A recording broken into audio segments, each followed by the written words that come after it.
आप देख रहे हैं न्यूज नाउ 24/7 ताज़ा खबरों के लिए हमारे साथ बने रहें। वो जो विश्व गुरु बनने चला था, विश्व चेला बन गया। 23 दिन बाद साहिब और बीबी ने गुलाम को अनुमति दी कि वो लोकसभा में आज बोलें। आप सीधे तो दूर छोड़िए, आप बिछ गए, लेट गए, नतमस्तक हो गए, साष्टांग दंडवत प्रणाम करने लगे साहिब और बीबी को। आज 50% जो घर हैं हिंदुस्तान के, सिलेंडर की कमी है। बड़े बड़े उद्योग, छोटे उद्योग बंद होने की कगार पे हैं। देश का कोई कोना ऐसा नहीं बचा कि गुलाम की गलतियों का खामियाजा जिसने नहीं भुगता। हम भारतीय करेंसी में ईरान से तेल खरीदते थे, वो पैसा भारत के बैंकों में जमा होता था और जो वो हमसे ट्रेड करते थे उसमें एडजस्ट हो जाता था। साहिब और बीबी के पीछे एक और बड़े साहब हैं, एप्स्टीन नाम है उनका जिक्र हम बार बार करते रहेंगे। आज दिल्ली के कांग्रेस मुख्यालय में पवन खेड़ा जी ने मोदी सरकार की नीतियों पर जोरदार हमला बोला। उन्होंने न केवल घरेलू मुद्दों बल्कि भारत की विदेश नीति पर भी गंभीर सवाल उठाए हैं। खेड़ा जी ने ईरान और इजरायल के बीच बढ़ते तनाव का जिक्र करते हुए एक विवादित पोस्टर साझा किया और पीएम मोदी की चुप्पी पर सवाल उठाए। उन्होंने पूछा कि क्या भारत अपनी स्वतंत्र विदेश नीति खो चुका है? अगर ये युद्ध बढ़ा तो भारत में पेट्रोल डीजल की कीमतें आसमान छू सकती हैं। हवाई किराए पर लगी लिमिट हटाने को खेड़ा ने लूट की छूट करार दिया। साथ ही उन्होंने बताया कि कैसे देश के आधे घरों में गैस सिलेंडर की कमी है और सरकार सिलेंडर का वजन घटाने की तैयारी में है, जो आम जनता की जेब पर सीधा डाका है। पवन खेड़ा ने भारत अमेरिका ट्रेड डील को आत्मसमर्पण करार दिया है। उनका कहना है कि सरकार ने दबाव में आकर 18.4% टैरिफ स्वीकार कर लिया है, जबकि दूसरे देशों ने इंतजार किया और बेहतर शर्तें पाईं। खेड़ा जी के मुताबिक इस डील से भारत अमेरिकी सामानों का डंपिंग ग्राउंड बन जाएगा, जिससे हमारे किसानों और छोटे व्यापारियों की कमर टूट जाएगी। उन्होंने ये भी सवाल उठाया कि क्या रूस से सस्ता तेल छोड़ना और अमेरिका से $500 अरब का सामान खरीदना भारत के हित में है? ये आप देख रहे हैं, हम में से कोई भी तब पैदा नहीं हुआ था जब ये पिक्चर बनी थी। साहिब, बीबी और गुलाम, गुरुदत्त की पिक्चर थी, लेकिन जिस पिक्चर की मैं बात दत्त की है, गुरुदत्त की नहीं। वो भैया शांति प्लीज। वो जो विश्व गुरु बनने चला था, विश्व चेला बन गया और सुना है आज उनको अनुमति मिली वेस्ट एशिया क्राइसिस पर, पश्चिम एशिया में जो संकट है उस पर आज लोकसभा में बोलने की। 23 दिन बाद साहिब और बीबी ने गुलाम को अनुमति दी कि वो लोकसभा में आज बोलें। पिछले कई दिनों से हम और आप विश्लेषण कर रहे थे, अगर हमारी विदेश नीति इस तरह की ढुलमुल नहीं होती, कमजोर नहीं होती, कायराना नहीं होती, तो भारत कितने बड़े नुकसान से बच सकता था। हम कभी ये नहीं कह रहे, न कभी कहा न कभी कहेंगे नरेंद्र मोदी जी से, गुलाम से, कि आप ईरान की तरफ झुक जाइए। हम सिर्फ और सिर्फ इतना कह रहे हैं, कहते आए हैं, और आपसे, इस देश से, पूरे विश्व को उम्मीद भी यही थी कि आप सीधे खड़े रहिए, कि आप नियम आधारित व्यवस्था पर चलिए, रूल्स बेस्ड ऑर्डर पर चलिए, क्योंकि हिंदुस्तान हमेशा नियम आधारित व्यवस्था का हिमायती रहा है। अगर आप नियम आधारित व्यवस्था पर चलते तो आप सीधे सीधे कहते कि ये जंग गैर कानूनी है। यूनाइटेड नेशंस के चार्टर भी हैं, नियम बने हुए हैं, कौन सी जंग कानूनी होती है, कौन सी गैर कानूनी होती है, उसके नियम हैं। आपने वो हिम्मत नहीं जुटाई। आप सीधे तो दूर छोड़िए, आप बिछ गए, लेट गए, नतमस्तक हो गए, साष्टांग दंडवत प्रणाम करने लगे साहिब और बीबी को। मुझे याद है प्रधानमंत्री जापान की यात्रा पे गए, लौटे और 24 घंटे में जापानीज प्राइम मिनिस्टर का इस्तीफा हो गया। तब भी हमने आवाज उठाई कि आपकी क्या इंटेलिजेंस है, क्या आपको इनपुट्स मिलते हैं आपके मंत्रालय से। अब इजराइल गए, 48 घंटे में इजराइल ने भारत के एक पुराने दोस्त पे हमला किया, गैर कानूनी हमला किया। अमेरिका और इजराइल ने, साहिब और बीबी ने। और गुलाम एक चमकता हुआ मेडल, जिस मेडल का ना कोई पहले इतिहास था ना कोई भविष्य है, इजराइल ने इन्हीं की यात्रा के लिए बनाया, इनको खुश कर दिया। चमकता हुआ मेडल लिए घूम रहे हैं, इठला रहे हैं, मन डोले मेरा तन डोले। ये गुलाम ने किया है और इसका खामियाजा क्या है, इस देश को क्या भुगतना पड़ रहा है। आज 50% जो घर हैं हिंदुस्तान के, सिलेंडर की कमी है। अभी जब मैं आ रहा था तो हमारे साथियों ने मुझे बताया कि जो सिलेंडर का वजन 14.2 किलो होता है, अब उसको 10 किलो कर रहे हैं। ये गुलाम की देन है। बड़े बड़े उद्योग, छोटे उद्योग बंद होने की कगार पे हैं। कितने रेस्टोरेंट, कितने होटल बंद होने की कगार पे हैं। मोरबी के टाइल्स के जो इंडस्ट्री है उसकी हालत जाकर देखिए। देश का कोई कोना ऐसा नहीं बचा कि गुलाम की गलतियों का खामियाजा जिसने नहीं भुगता। 60,000 मेट्रिक टन बासमती चावल जो भारत एक्सपोर्ट करता है, अटका हुआ है समुद्र में। अगर गुलामी नहीं करता साहिब और बीबी की, तो स्ट्रेट ऑफ हॉर्मुज हमारे लिए खुला रहता, निर्बाध रूप से खुला रहता। हमें उनकी शर्तें नहीं माननी पड़ती। आपको ये अच्छी तरह से ज्ञान है, लेकिन मैं फिर भी दोहराऊंगा कि भारत जो ईरान से तेल खरीदता आया था, बार बार मुझे था बोलना पड़ रहा है, वो भारतीय करेंसी में खरीदता था, डॉलर्स में नहीं खरीदना पड़ता था। ये हमारे रिश्तों की समृद्धि थी, ये हमारे रिश्तों की ताकत थी कि हमारे फॉरेन एक्सचेंज पे प्रेशर नहीं पड़ता था। हम भारतीय करेंसी में ईरान से तेल खरीदते थे, वो पैसा भारत के बैंकों में जमा होता था और जो वो हमसे ट्रेड करते थे उसमें एडजस्ट हो जाता था। सुना है 8 देशों से अब ईरान नेगोशिएशंस कर रहा है। स्ट्रेट ऑफ हॉर्मुज में जो व्यापार होगा, उसके जरिए जो सामान आएगा, उसको लेकर उन 8 देशों में हम भी हैं। और सुना है कि अब ये 8 देश चाइनीज करेंसी खर्च करके सामान लेंगे, युआन खर्च करके सामान लेंगे। ये गुलाम ने हासिल किया इस देश के लिए। हमारे लाखों लोग गल्फ के देशों में, खाड़ी देशों में काम करते हैं, रेमिटेंस आता है वहां से। गुलाम ने यह नहीं सोचा, जिनके लिए कहते थे पापा ने वॉर रुकवा दी, यूक्रेन से हमारे लोगों को वापस लाया। कहां है पापा? हमारे खाड़ी देशों में जो भारतीय हैं उनको कब लाओगे? उनके बारे में सोचे बगैर मेडल लेने आप चले गए अपने मालिक के पास। मैंने सिर्फ यहां साहिब, बीबी और गुलाम लिखा है। साहिब और बीबी के पीछे एक और बड़े साहब हैं, एप्स्टीन नाम है उनका जिक्र हम बार बार करते रहेंगे। हमें क्या पड़ी थी, क्या मजबूरी थी, क्या कमजोरी थी, कौन सी कमजोर नस थी, कौन सी ईडी थी, कौन सी सीडी थी, कौन सा वीडियो था कि हम यहां बिछ गए,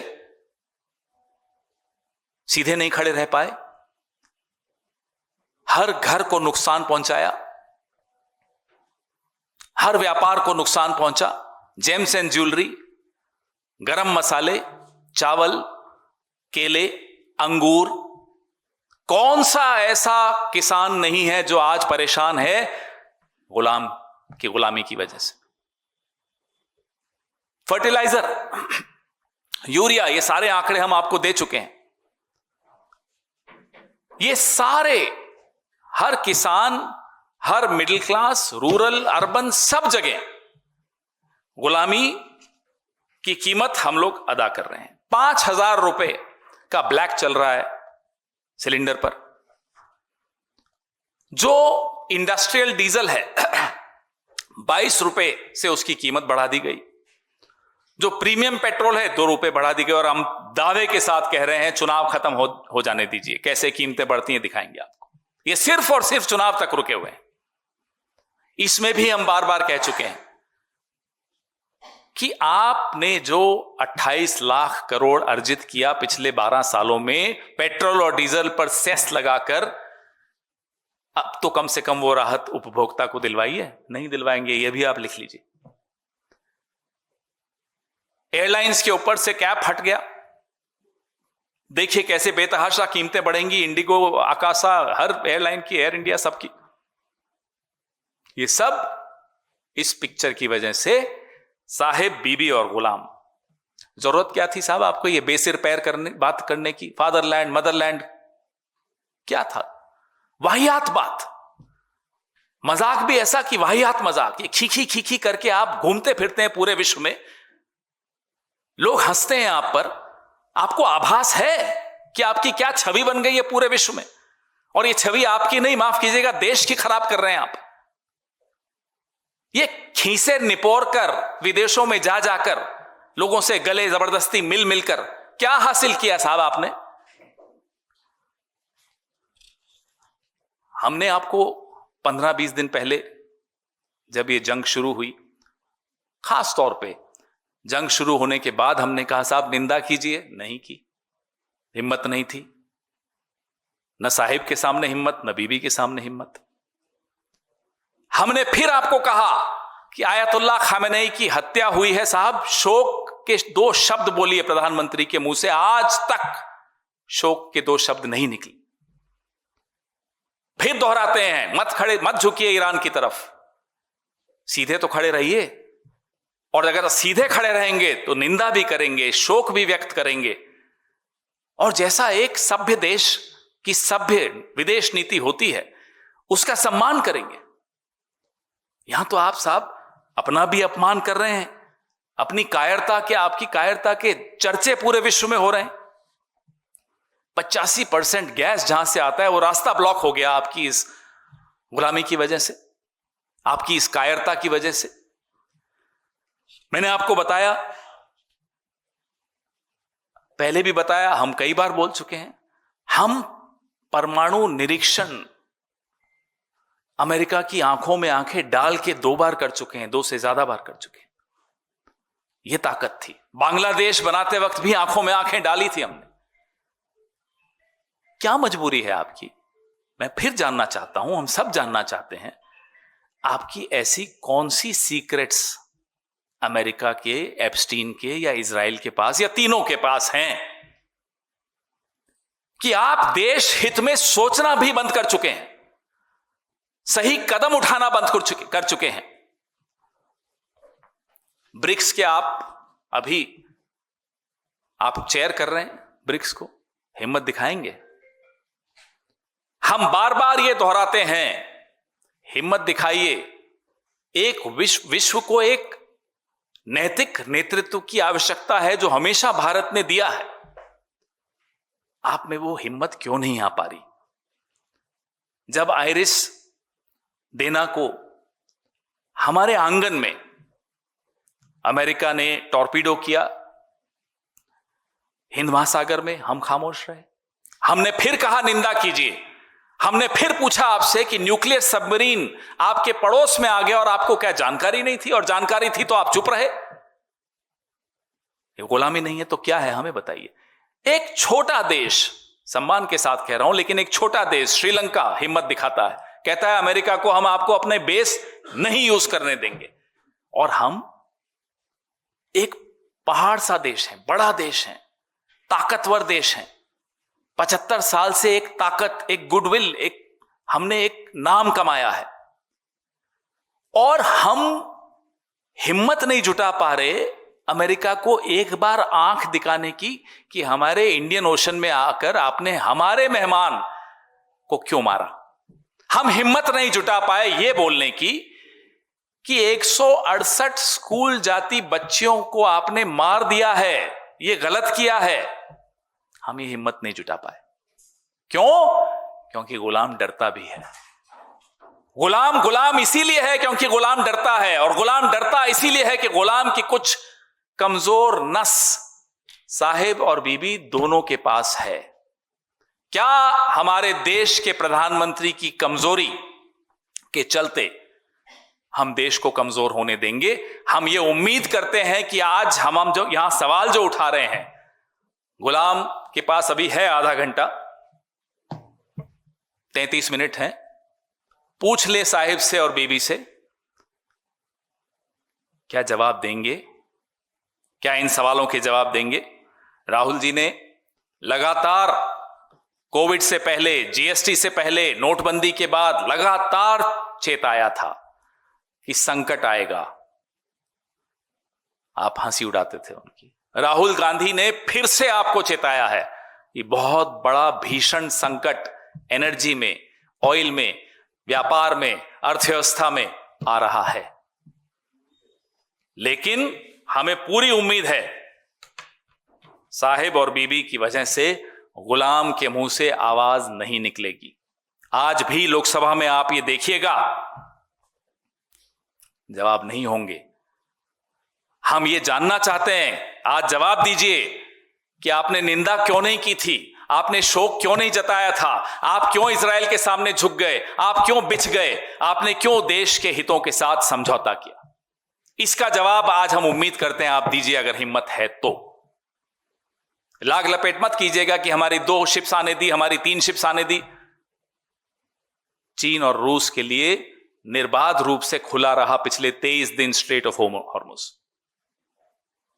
हमारे लिए नहीं था। ईरान की एम्बेसी ने भारतवासियों को शुक्रिया अदा किया है, कंट्रीब्यूशंस के लिए, डोनेशंस के लिए, दवाइयों के लिए। हम देख रहे थे कश्मीर की छोटी छोटी बच्चियां अपनी इयररिंग्स दे रही थी, सरकार को धन्यवाद नहीं दिया, भारत को धन्यवाद दिया। और जो राहत वो दे रहे हैं वो भारत को देना चाहते हैं, क्योंकि इस रिश्ते का एक इतिहास रहा है। ये 2 सभ्यताओं का रिश्ता रहा है। सरकारें आती जाती रहती हैं, कभी कभी ऐसी नामाकूल सरकारें भी आ जाती हैं, ऐसे गुलाम लोग भी प्रधानमंत्री बन जाते हैं, लेकिन फिर भी जो बड़े देश हैं, बड़ी सभ्यताएं हैं, पुरानी सभ्यताएं हैं, वो अपने रिश्ते कायम रखना जानती हैं। बधाई देते हैं हम इस देश के करोड़ों लोगों को जिन्होंने संकट की इस घड़ी में ईरान का साथ दिया, सरकारों के बावजूद दिया। जो डिसरप्शंस आ रही हैं मिल्क सप्लाई चेन की, आने वाले 10 दिन में अगर एलपीजी शॉर्टेजेस ऐसे ही चलती रही तो दूध की पैकेजिंग पे नुकसान होगा और दूध की किल्लत महसूस होगी। ये सब आपको वहां नहीं सुनाई देगा आज लोकसभा में। इन सब असली मुद्दों पर आपको कुछ नहीं मिलेगा लफ्फाजी के अलावा, लेकिन इसलिए हम लोकसभा में वो बोलें उससे पहले हम ये सवाल पूछना चाहते हैं, क्या करेंगे आप 60,000 मेट्रिक टन चावल का जो अटका हुआ है? क्या आप गरम मसाले के जो व्यापारी हैं, मैन्युफैक्चरर्स हैं, उनको क्या जवाब देंगे? केले, अंगूर, हल्दी, ये सब परेशान घूम रहे हैं। और जेम्स एंड ज्वेलरी तो इनके अपने राज्य में बहुत बड़ा संकट है। 3,000 एमएसएमईज कर्नाटका में तबाह हो रही हैं इस 23 दिन के युद्ध में। 3,000, 15,000 एमएसएमईज जो automotive sector, garment sector, footwear sector पर सीधा सीधा प्रभाव पड़ रहा है, वो बंद होने की कगार पर है, क्योंकि एलपीजी और सीएनजी की शॉर्टेज है। मंत्री संसद में कहते हैं 74 दिन का गैस है, सोर्सेस के माध्यम से कहते हैं 25 दिन का गैस है। हमें नहीं मालूम सोर्सेस सही है या मंत्री सही है। कोई क्लैरिटी नहीं है, कोई स्ट्रेटेजिक प्लानिंग नहीं है, कोई स्टैंड नहीं है, कोई चिंता नहीं है, कोई जवाब नहीं है। क्या बोलोगे, किस मुंह से बोलोगे लोकसभा में? हमारी 37 जहाज, 1,109 सेलर्स और 10,000 करोड़ के सामान अभी फंसे हुए हैं। पिछली बार जब मैं आया तब मैंने आपको एक आंकड़ा दिया था, आज का आंकड़ा यह है। हमारा शेयर मार्केट 48 लाख करोड़ डूब चुका है शेयर मार्केट में। पिछले 23 दिनों में नुकसान सबको हो रहा है, गुलाम को छोड़ के सबको नुकसान हो रहा है। और जो हम बार बार इनको कहते आए, याद दिलाते आए कि साहब आपका राजधर्म यह है कि आप निंदा करिए, आपका राजधर्म यह है कि आप शोक व्यक्त करिए, इन्होंने नहीं मानी और उसका खामियाजा आपके सामने है, भुगत रहे हैं सब। पूरे विश्व को मालूम था कि वेस्ट एशिया में संकट बढ़ रहा है, जंग कभी भी हो सकता है, आप फिर भी दौड़े दौड़े गए। क्यों गए हमें नहीं मालूम, पेगासस 2 लाने गए, पेगासस 3 लाने गए, क्या करने गए इजराइल हमें नहीं मालूम। जो दिखा वो ये था कि एक दांत आपके यूं दिख रहे थे, एक मेडल चमक रहा था, बस यही दिखा हमें। देश को जो नुकसान हो रहा है वो अब पूरा विश्व देख रहा है। आपको यह वीडियो पसंद आया हो तो इसे लाइक करें, हमारे चैनल को सब्सक्राइब करें।